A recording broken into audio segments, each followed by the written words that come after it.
Brad Morrison and Danny's Cafe, located in beautiful Rossford, Ohio.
Marion University. And then, there's 2 sessions. They take kids from the north and the south. And then the second session's the ones from central Indiana, closer to the Indianapolis area. And then there's a whole group of people. Coach Broughton watches games all over the state of Indiana, and that's his number one job, to be in charge of the Indiana All-Stars. And, then there's a selection process, which I didn't know until getting to it, is extremely difficult because there's so many good players in the state of Indiana. I think over at least 20 Division I commits or signees out of the 2026 class, and some very good players throughout the state. It's still a hotbed. It's obviously very close to my heart, and Hoosier hysteria and all that stuff. And I'm at the age where I know the one class system, and now we went to the class system. But when you get in that gym and 14 to 18-year-olds, it's still basketball. And in my opinion, the greatest state in the country to play high school basketball. So everyone represents not only their high school, but their community and their families. And then you come together to form the Indiana All-Stars. We'll play the Junior All-Stars from Indiana on a Wednesday, and then go to Lexington Catholic High School on Friday, and then back in Gainbridge Fieldhouse, which I think is pretty cool, on Saturday night to finish off the series. And hopefully they'll have some lifelong friendships, even if they know anybody. And I know it'll be a week that the coaching staff will never forget. Yes, it's a great way to start the summer. Yeah, and I'm fortunate to have great assistant coaches at Terre Haute North, so I'll be away from my team for a week or so, but I think they're going to be okay with that, and everything will run smoothly. And our guys understand it. We actually have a junior all-star from Indiana that we play in the junior game, so that's significant and very important, and a prestigious honor for our program. And then hopefully we can continue with June, and there'll be no days off, and we'll have a great summer with Terre Haute North basketball once the Indiana All-Stars are completed. For an athlete, few things are worse than having to compete on a slick surface. Well, my friends Tom Rose and Matt Olin have solved this conundrum by creating Grip Spritz. Grip Spritz offers a wide array of shoe-to-court traction products that are not only highly effective, but also affordable, easy to use,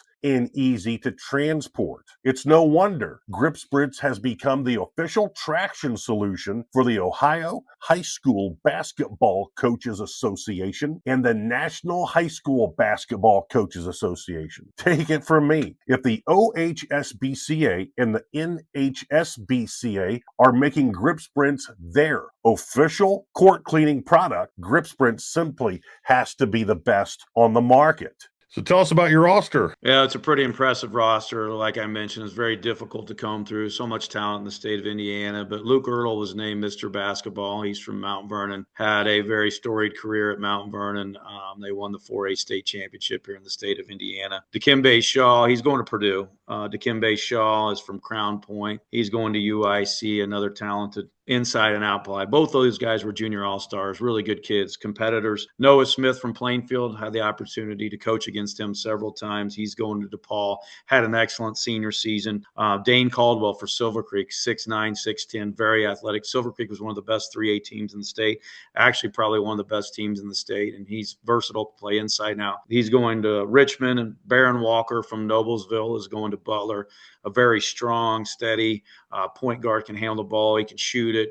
Really good leader and a great kid. Good to talk to, too. Cameron Webster from Lawrence North. There were 2 Lawrence North kids picked. Lawrence North kind of surprised some people this season. They had a lot of kids graduate. And really Cameron Webster, who's going to Trevecca Nazarene, and Brennan Miller is also from Lawrence North, who's going to SIUE. Brennan played very well in the Junior All-Star game last year against the seniors, which we were able to win at Greenfield Central. Mr. Basketball was Braylon Mullins, and he had a pretty good year at UConn. So that was a big win for us. Brady Scholl, big 6'7", versatile, strong kid, excellent rebounder from Northridge. He's going to Indiana Wesleyan. Jay Sean Ladd is injured right now. He had surgery on his hand from Ben Davis. He's going with Coach Gross to Charleston. So Nick Shrewsbury, obviously his dad's at Notre Dame, South Bend St. Joe, good shooter, good athlete, athletic around the rim, 6'4", 6'5". We think he's going to provide some outside shooting for us. Anthony Fresh from Charlestown, first Indiana All-Star, boys Indiana All-Star from Charlestown, going to Miami, Ohio. His team finished around about 500, but he's very athletic, under the radar type guy. I really like his game and athleticism, or the coaches really do. Evan Harrell from Carmel, a very successful high school school basketball program. He had a good senior season, battled injuries and illness as a junior, I guess, and he signed with Bellarmine, and I think he's a steady, very smart, high basketball IQ guy. And then Kai McGrew is a force in the middle. He started his high school career at Lawrence North and then ended up at Fishers, and he recently committed to Ball State. These guys are all competitors. That's what I love about this group. You mentioned what separates some of these all-star games. These guys, I learned last year with being one of, they want to win. When we went to play the seniors at Greenfield Central, they were out to win the game. And when we did win, there was reaction. Like, there's a lot of pride on the line, and especially when you get in the state of Indiana between classes. And I honestly felt, my son was a part of the 2026 class, that class was a little overlooked, especially early in their careers, as not being a very deep class in the state of Indiana. And I think from top to bottom, even those that didn't make the all-star team, the top 100, top 25 guys especially, have really improved. And I think it shows that there's really good high school basketball coaches in the state of Indiana, and kids still love the game and are willing to get better. Amen to that. As we've aforementioned, this all-star game is for blood. It is a knockdown, drag-out, bare-knuckle boxing extravaganza. It's not your district all-star game where the highlight is the dunk contest. Correct. I mentioned we had that week at camp, but we're actually meeting this Saturday over in Mount Vernon to get the guys together. They all know each other. I went to a recent game, all-star game at the Hoosier Gym where they filmed the movie Hoosiers in Knightstown, Indiana, and 11 of the 13 guys played in that game. So they know each other, but again, it's coming together as a group to say congratulations on being an Indiana All-Star. Now our job is to go beat Kentucky, because I sure don't want to be known as the coach or the coaching staff who gets swept by Kentucky. And I don't think that they would want to go out being the players that didn't give a good effort and got embarrassed by Kentucky, because Kentucky's extremely talented as well, top to bottom, and we'll get their best shot. And I know the game in Lexington's going to be extremely physical, and it's a good game to watch. You're going to see some of these guys, or a lot of these guys, playing at high levels down the road. Yes, and what you just said really puts the cherry on top of the whole ordeal in the fact that there's so much pride involved.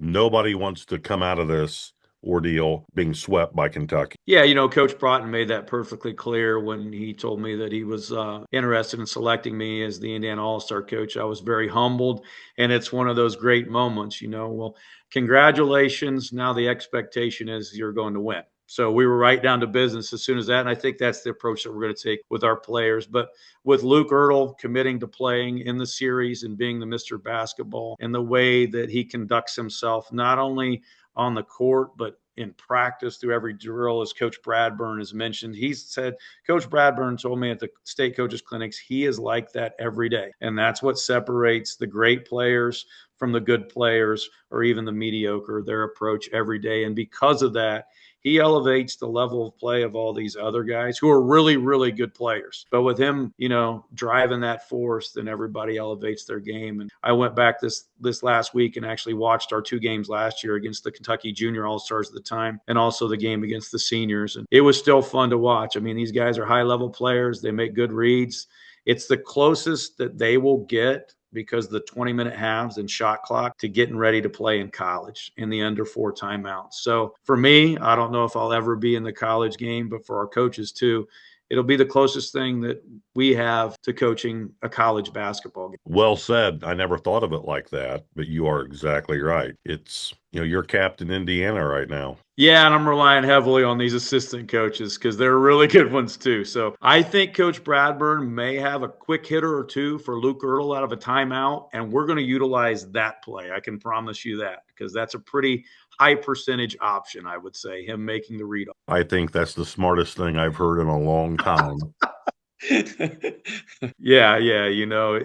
Great players make coaches look good, as we all know. Great players make coaches look good. Yes, and with that being said, that's a debate I have. Maybe not debate. Debate isn't the right way to say. It's having played Indiana high school basketball, having played college basketball in Indiana, and then my wife and I moving to Northwest Ohio, which is still really good. We're right there on the Indiana border. The high school athletics here are outstanding, but having that Indiana high school background, one of the things that I talk to a lot of coaches who aren't from Indiana about, because Indiana coaches seem to get this a lot more than a lot of the coaches from And I don't include Northwest Ohio into this. They seem to get it a lot more than maybe other coaches do. But you hear a lot, or coaches hear a lot, someone say, well, yeah, he ought to win. Look at the players they have. Well, we understand someone had to develop them. They didn't just come out of the egg, great basketball players. Someone had to develop them, meaning if they've been in the same program their entire scholastic career, they must have one heck of a youth basketball program, and they got to have some people in that program that know what in the heck they're doing. And all that leads up to, by the time they get to the head coach isn't working every day incessantly on things like pivoting. Correct. And, I think that you got to have a good feeder program. You got to spend time with the kids. And in order to be a good leader, whether that's a player or a coach, the first thing you have to do is show people that you care. And you show people you care by showing up to their elementary school games, showing up to their middle school games, creating that relationship with the player, and not only the player, but creating that relationship with parents to let them know that you are invested, that you care. And once you do that, then you can create what the buzzword culture, right? At the high school level. And you like to have that feeder program, because if people are wearing your gear around the city that you're in, then they're taking a little bit of pride. And they're also a cheap way of promoting your program, because it's getting out there if they're doing the right way. And if they're in the gym, we have the junior Patriots program from the 2nd to 8th grade. And then in the game, in any sport, I think you would agree with me on this. The teams that have the best chemistry are the ones that usually win. And chemistry is so key, especially when everyone in this day of time is telling kids how great they are. They all have trainers. They all have their AAU coaches, which I'm not downgrading that. That's great. But if they're not getting the right information, they may be getting poor advice on transferring and bouncing out. What people don't realize is when you transfer from one school to another, it's not like college. You are leaving your friend. You are leaving the kids that you eat lunch with every day. Those kids aren't going to that other school. Your daily schedule changes. You might have English 11 at the school you're at. You're going to have English 11 at the other school. True. But the teacher changes. Their expectations change, and everything that goes into it. And that can be very difficult for a high school kid, not only, and then we're just taking the athletics part out of it, but let's talk about that. They go to a new school. Do you think Johnny's mom and dad, who have been there since kindergarten, and you're transferring in there as a junior, are going to welcome you with open arms and say, well, welcome here to our school.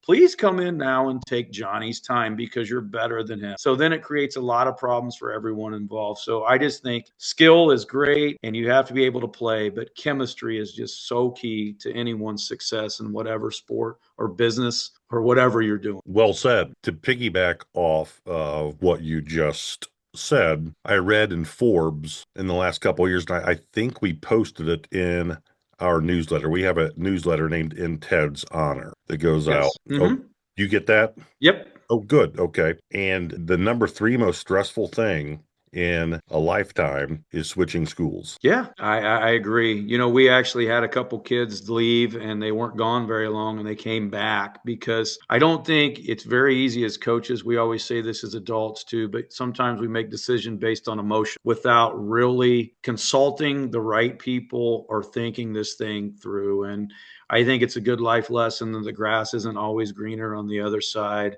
And sometimes it's tough, but life is tough. And adversity is not always bad because it builds character and it makes you tougher.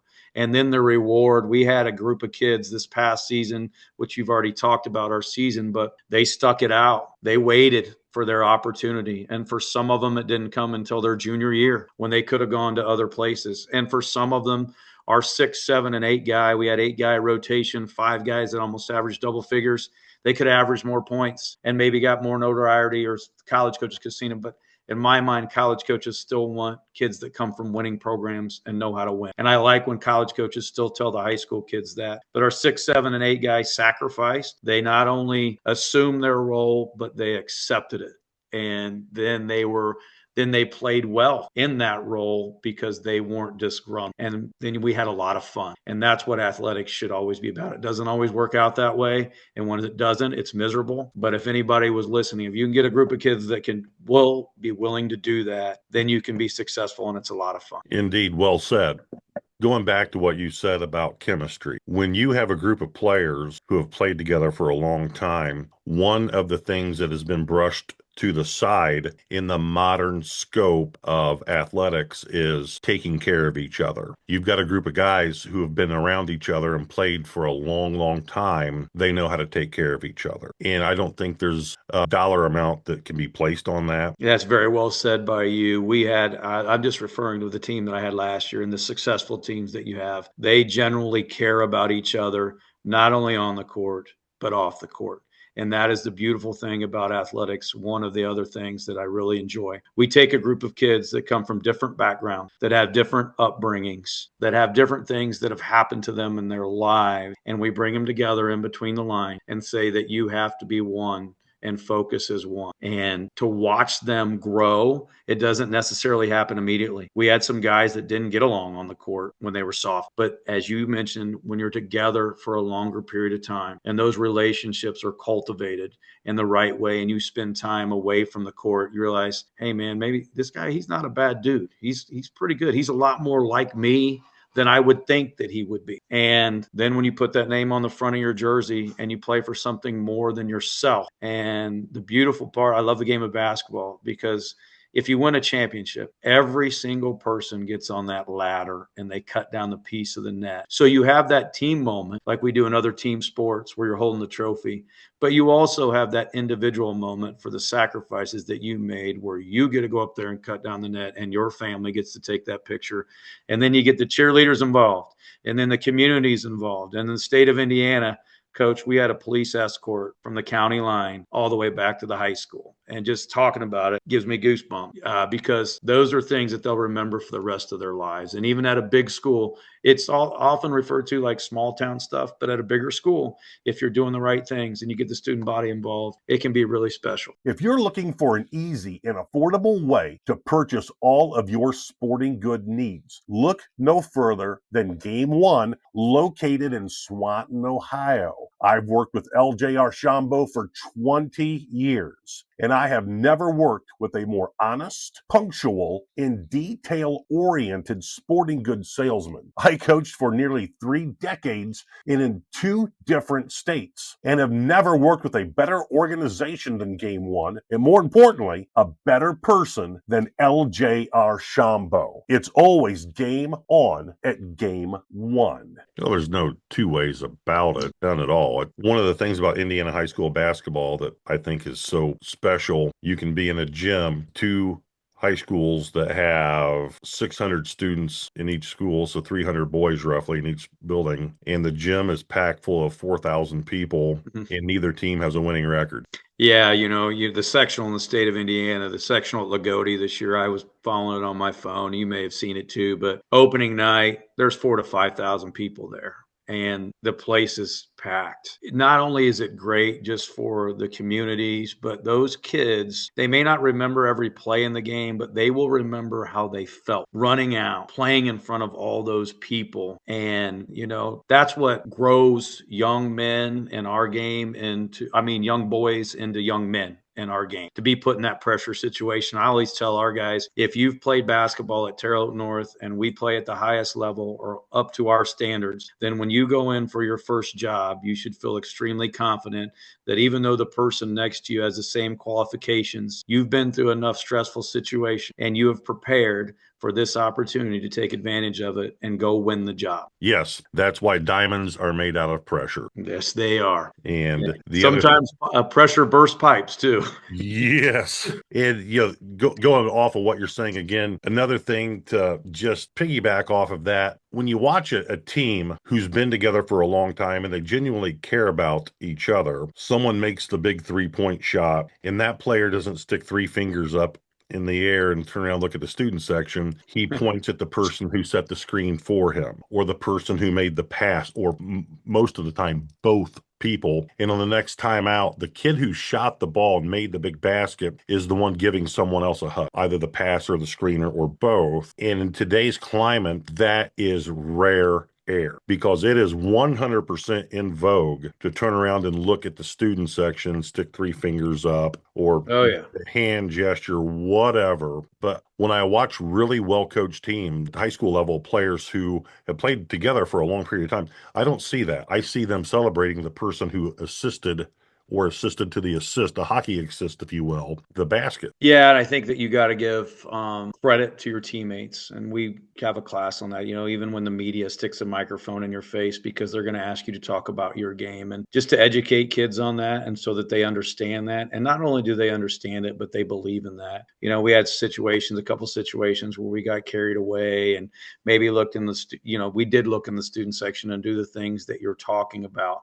But if you hone that in the right, I'm old school too, because it's team first. And I know a lot of coaches have gone away for whatever reason. And I don't blame them. Like, it's kind of a pain, but from a team shoe. But we still wear a team shoe. And the only reason that I do that is because I want everyone to look the same. And we wear white socks on game. Now, I don't care what they wear in practice, and I don't care what color socks they wear in practice. But on game night, we're all going to look the same. That way, we're taking the floor as one unit. When we go on the road trips, we're all going to dress the same. They're going to be on their cell phones and have their AirPods in and their headphones. But once we arrive at our destination, because the other team's in there already shooting, if it's a road game, we're going to get off that bus and we're going to walk in there together, looking the same and with no distraction, to let not only for us to feel that way, but let our opponent know that it is a business trip. We're not here to mess around. And it doesn't matter that's just always been my rule. And then I'm pretty flexible on a lot of things, but one thing that's non-negotiable is being a good teammate. And we also don't have our cell phones at team meal, because I just think kids need to learn how to communicate.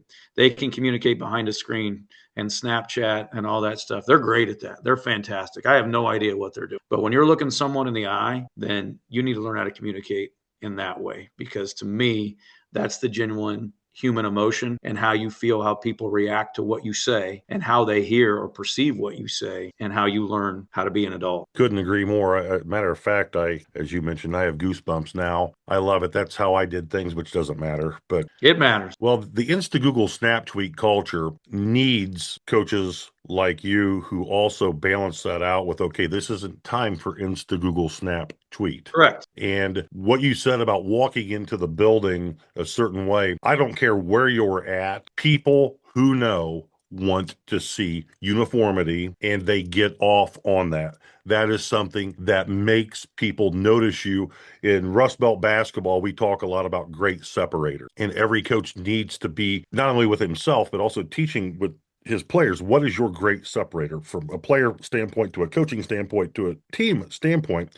And that is a great separator. That is something that separates your group from, I want to say 70 to 80% of other team. Maybe that's even a low estimate, but that alone is such a great separator. It's also something that people are craving. And I'm not just talking about old people. I'm in my middle 50s, but talking now that I'm out of the game to young moms and dads and grandparents, the grandpas are now my age.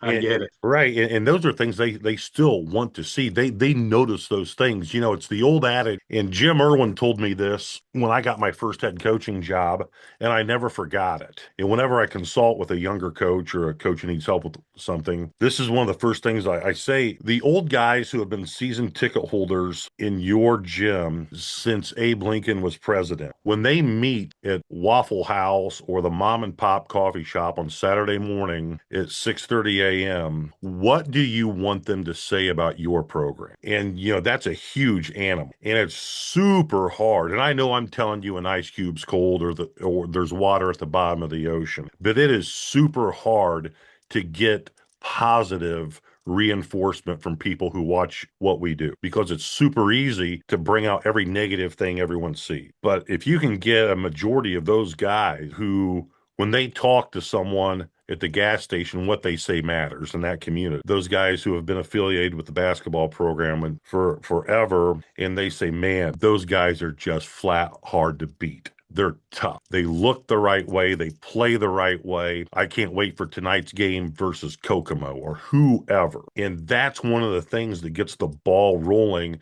And that's the kind of snowball that you want coming down your mountain. Absolutely. I think you said that very well. What do you want? How do you want to be remembered? And I ask every team that as we get toward the end of the year, how are you going to be remembered? Are we going to be, I hope that your thought process, or it's one of the things that's non-negotiable, is you remember the team, as you said, that was tough, who played the game the right way, who was unselfish, who made the right basketball play, who cared about winning. You represented your high school the right way. You represented yourself in the community. You were good in the building. You were good students. You were good people, because here's the deal. If you're a jerk in the classroom or you're a jerk to your peers, they're not going to come to the game, and you're not going to have anyone there. And the fun part about our season this year is just the crowds. And that, I don't care. Some of the high school kids, if you're around high school kids every day, say, "Oh, you're a bandwagon fan. You're a bandwagon fan." If IU football keeps winning, like, great. I thought that was a cool story.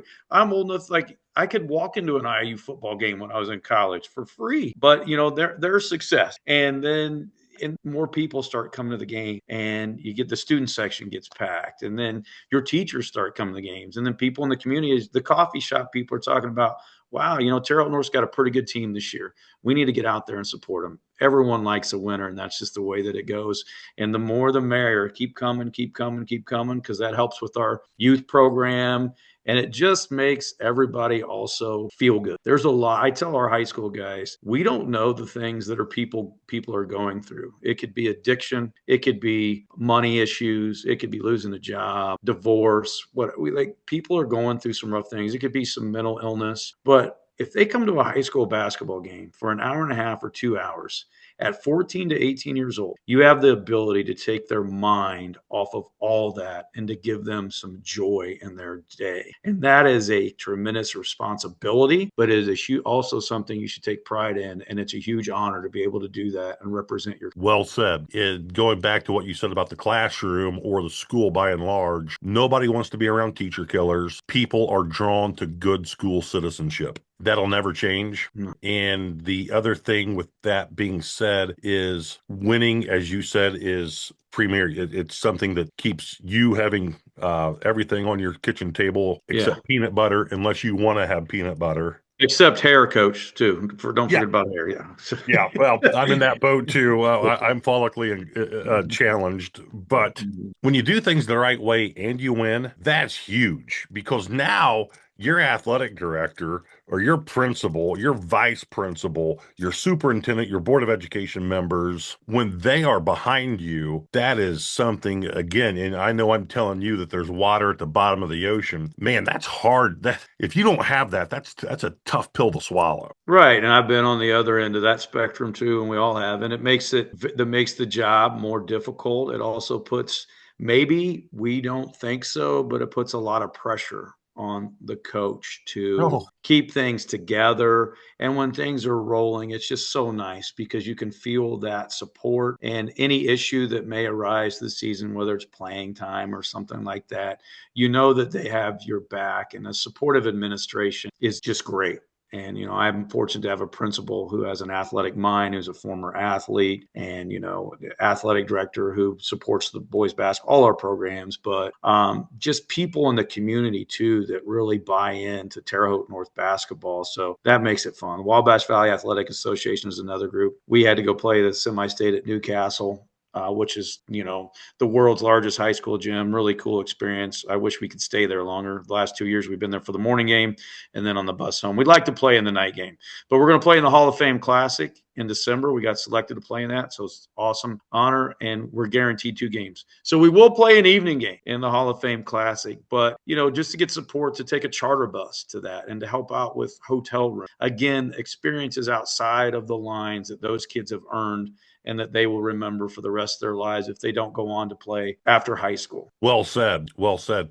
It's something that gets overlooked a lot, no matter what state you're in. But one thing John Q. Public or the civilians don't factor into our equation is what they see for 4 hours a week in what you do outside of school hours. It's really hard to step up and be a great teacher when you're under the gun. It is. It puts a lot of pressure on you with practice and all that stuff. And then I basically have a lot of the coaches in our building too, a full academic schedule. And the reason I do love still being in high school sports away from college is interacting with all the students. I have an adaptive PE class the first period of the day, and they get me going every single day, always coming in a great mood. And that gets me going. I have my coffee.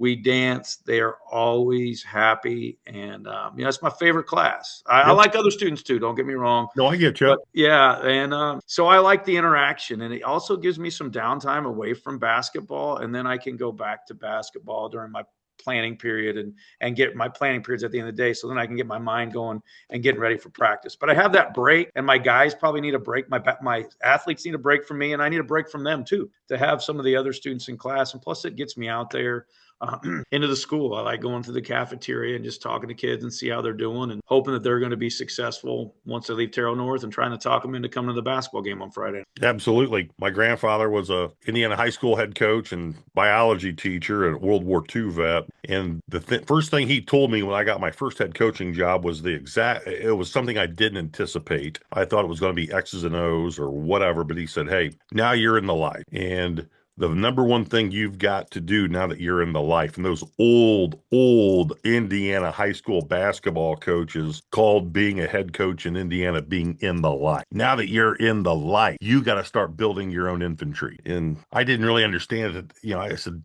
okay, break that down for me. Talk to me like I'm a Great Dane. And he said, there is no kid in the cafeteria. There is no one who you don't see in the hallway who doesn't belong in your infantry. You got to get those people on your side, and they come and they buy a ticket. And now you carry that over to go into Target or Kmart or whatever. You're building your own infantry. And anyone who ain't in that infantry, forget about them. Very good point. Good point. We always talk about cancer is a terrible disease, and if you allow what does cancer do? I tell my players, I'm a health teacher too, so cancer spreads. It spreads throughout your locker room, it spreads throughout the stands, and it can spread throughout your community if you allow it. But we don't want to mess with cancer. We're going to get rid of cancer, and we don't want cancers in our locker room, and we also want people to be positive. And you can go through life and be negative. A lot of people do that, and unfortunately, we live in a society where people would like to see us fail. Yes. For whatever reason, they would. And I tell my kids that all the time. Make good decisions on the weekend. Our number one rules are we have be safe and stay alive. And the most important thing when we leave for the weekend is everybody comes back alive on Monday. And it's basically telling my young people, don't be stupid. Yes. But, you have to block out all that outside noise because it's there. And if we have drama or we have dissension within our team, then that's what other people want. So again, another life lesson to build your infantry, come together as a team, and get people on board and excited. I don't care who it is. I tell you what, like our custodian, if you get the cafeteria staff on board, first of all, you're going to eat well. You got it. And then they're going to love you and take care of you. And we have one of the best cafeteria staffs in the country. I mean, we have 6 a.m. practice. Mel, our cafeteria staff leader, she'll have a pot of coffee. And I'm like I love it. And then taking care of our guys with sack lunch. And it makes the school environment so much better, in my opinion. And hopefully it helps with discipline and some other issues that you may have going on because people are excited. There's so many options for kids to do on the weekend. So to get them to want to come to a basketball game or an athletic event in general, then we're doing something good because that way we know that at least they're staying out of trouble. Yes. Well said. It's imperative, in my humble opinion, to teach people. It is far more productive for you and for everyone around you to be part of the cure, not part of the disease. And what you said about the custodial staff and the cafeteria staff is electric. It is huge. It's a vital aspect in what young men see when the head coach is chumming it up with a custodian or the cafeteria people is how to treat other people. And when they see that does something to their brain chemistry that alters them for life and puts them in a better position to go into the real world. And third, off of what you said, that is just electric. It is hardcore. It is so undertaught now. It is so in vogue now in American culture, primarily in sports. Also in the political realm, whatever, where if you fail, that is something that's going to make me feel good about me. Whereas, hey man, we're on the same team here and it makes me feel good to see you succeed. And you know what, Coach? And I know, again, I'm telling you that there's water at the bottom of the ocean. It's hard to find friends who want to see you succeed. That is true, especially maybe even in your own community. But exactly. You brought up a good point too. I tell our guys, and you still have an opportunity. The great part about coaching is they're young enough where you can still be impressionable on them. Kindness still matters. Kindness still matters. It will get you further in life than being some YouTube sensation and going and making fun of people or whatever you want to do. And empathy for others, care for others. If you show care for others, you will have so much more rewarding experience in your lifetime. Maybe not in money or whatever, but it will fill you as a person, and the impact that you're making. If you can truly understand that, not only I had 17 points tonight, but in your heart, and as a coach, when they're taking pictures with the junior Patriots, or maybe one, I have three kids. I talked about my adaptive PE class. I love my guys, and my girls in my adaptive PE class, but three of my players are peer educators in that class. So now they're coming to our game. My buddy Kobe, he's on max preps looking, we won, we got it done, we beat those Cougars. I was like, we did, Kobe. And again, it's getting everybody to feel a part of what you're doing, because it makes them feel bigger.